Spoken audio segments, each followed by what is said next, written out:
पुरानी ट्रेन। ये ट्रेन रोज रुकती है नए स्टेशन पर, मिलाती है आपको एक नई कहानी और कई नए किरदारों से। तो सब सवार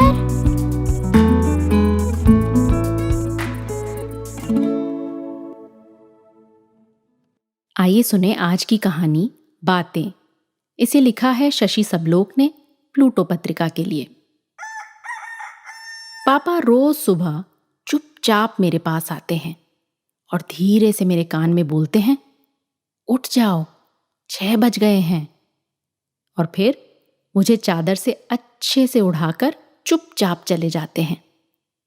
पापा को नहीं पता कि मैं रोज उनकी बात सुन लेती हूं।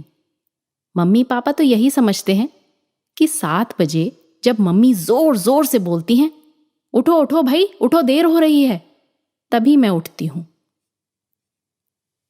रोज रात को मम्मी मुझे कहानी सुनाती हैं। कहानी सुनाते सुनाते जब थोड़ी देर हो जाती है, वो चुपके से उठकर चली जाती हैं। मम्मी को लगता है मैं सो गई हूं, पर मैं देर तक बर्तन धुलने की आवाज सुनती रहती हूं। तो मम्मी चुपके से आकर मेरे पास लेट जाती हैं और धीरे से बोलती हैं, शुक्र है रात बनी। फिर हम दोनों सो जाते हैं।